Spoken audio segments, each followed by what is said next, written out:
Hi, I'm Mrs. Pritchett. Welcome to Open House. We're doing a virtual one this year with all the stuff going on.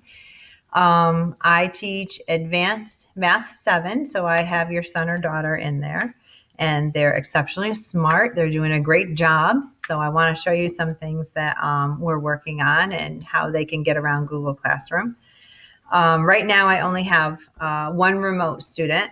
But let's say if somebody was absent just for a day or two and they're too sick to come to school, but not sick enough that they can't join the classroom and keep up with the math work, that's what I would really like them to do. So they would go up to their waffle here once they sign into Google, and they would click on Classroom. And then all of their classes would come up like this. Now, all of mine are math because I teach a whole day worth of 4 different math classes, 5 if you count Math Lab. So they would have math, English, science, social studies, and they would click on the Advanced Math 7. And if they were going to join the classroom, which is their best option because they would see the same things I'm putting on the board. I would present them through the Chromebook to them. They could ask questions in real time and do the same thing, exact same thing that their classmates are doing. But they would click here. So we're under Stream for the tab, and they would click on that link, and that's where I would be. Sometimes they have to wait a minute because we're all moving different classrooms.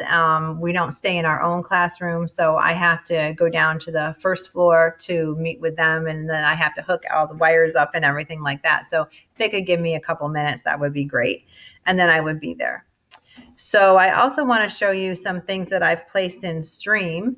Let's say if we're doing something and they need a graphing calculator and they don't have one, they can click on this link, and it's Chrome extension, the TI-84 graphing calculator.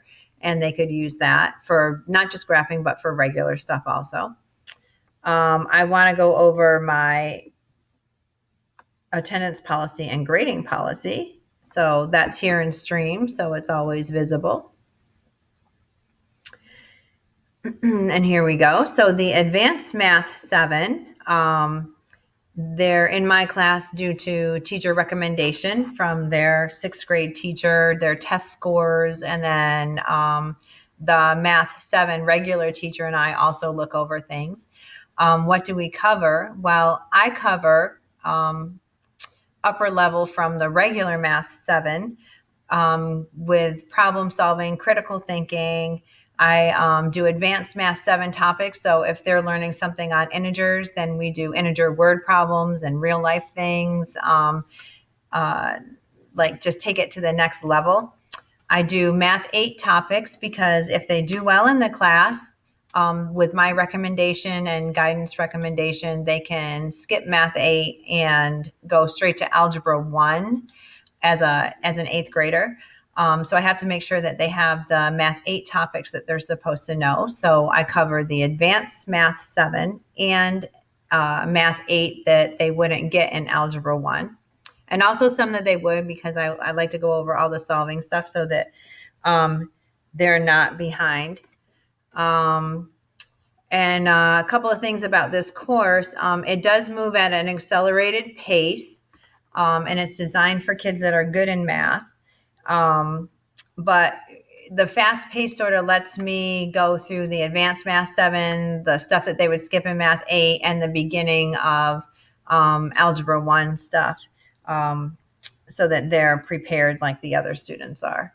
Grading policy, right here in the red. The assessments like tests and quizzes that I give, 85% of their grade as tests and quizzes, 15% is the classwork. I don't give homework unless a student is absent. They need to make up stuff. They won't have stuff to bring home and do. There is no final exam in this class, so we just look at their average at the end of the year to see if they should skip ahead or not. Because they take a state test at the end of the year, and then they take a final exam in Miss Morenzi's regular Math 7 class. So 3 would that's just overdoing it. We don't need to do all that. I know what they know. All right, attendance policy. This year, like if a student is absent for 2 days, then they have 2 days to make up the work. If they're absent for 3 days, they have 3 days to make up the work. But preferably, if they're absent and they're not too sick to join, I'd like them to join Google Classroom and get the work done at the same time that the other students are. And then they get attendance credit also, because I can click on remote here, or, remote present. And it's saying that they, even if they weren't in school, they were on the remote and they learned the material. So I would like them to do that, actually, but it depends on how sick they are. All right, now in the classroom, so those are things that are always there under stream for them. Oh, I also have this. I made a Bitmoji classroom here with a little avatar of myself. So it gives them things that they can reference right away, a quick link. So if I click on the letter, they get my email.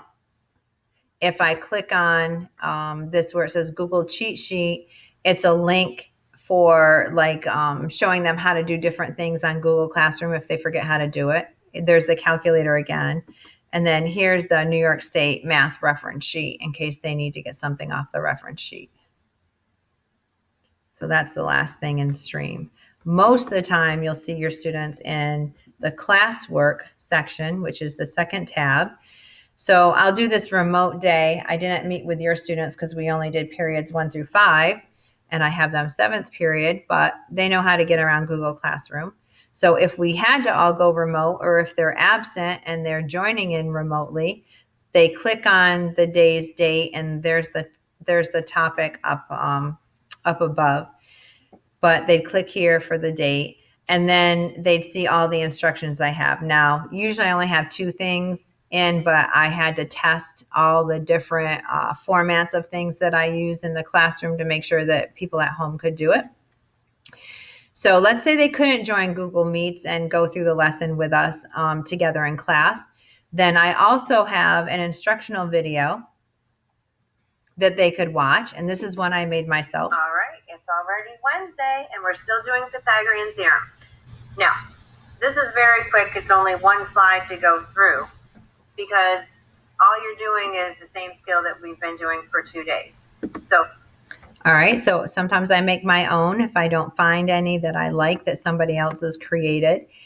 Here's one through Edpuzzle that somebody else created, and I thought it was a good video, so they can sign in and watch that video if they wanted.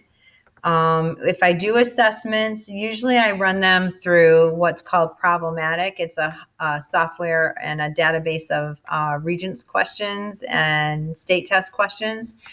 So they would sign in, and then this one's just a quick multiple choice kindergarten thing that I sent out today just to see if the kids could call it up at home. Excuse me. So they would fill that in, and then they would hit submit, and it doesn't go to Google Classroom. It goes to that Problematic software, but I can get to that and call it up and grade their stuff. And then also if I have a worksheet, but something that can't go through Problematic, like any kind of PDF or anything like that, they can click on it, and then they have to do open with Kami. And sometimes they have to convert into something that Kami can read. And this works good with math, especially with a lot of diagrams or graphs and things like that, that they don't keep the same format, like the same shape, and the kids can't really answer questions because it's all jumbled all over the page if I don't keep it in that same format. And this is one way to open it up. So what can we do? Well, if they want to highlight something, they can mark on it and highlight. I don't know why highlighter is not working this time. Oh, I guess it's just really light.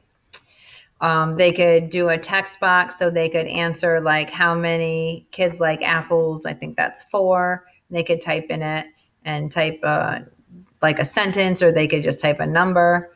They can draw. So if they want to, if I ask them to connect, let's see what I want to pick, a different thickness so you can see it.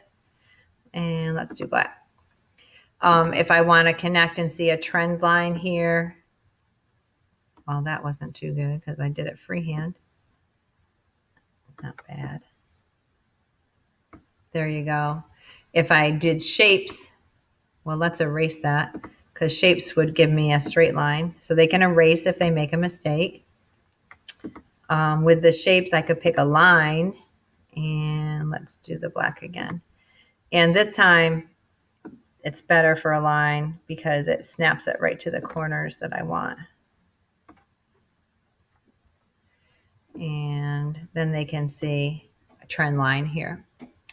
So those are just different things that they can do to edit their worksheet. Now, if they want to send that to me, if I'm collecting it, they would do download into their drive, not their computer, because they should be using their Chromebook. And it's just a common drive at school. And they would click the middle one with annotations. The no annotations just means it's the original blank one I put out. And then they could export that. So begin export.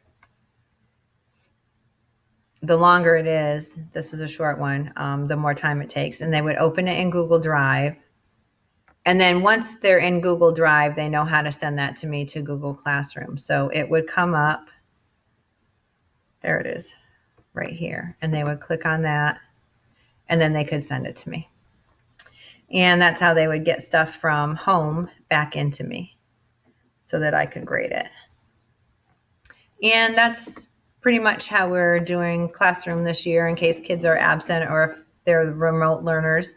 That's what we do. In the classroom, we're doing all the same things, except I'm up on the smart board. But if I click on an extension thing, the kids can get the smart board at home and they see exactly what I'm writing. Not my picture, but they'd see what I'm writing and they could hear me.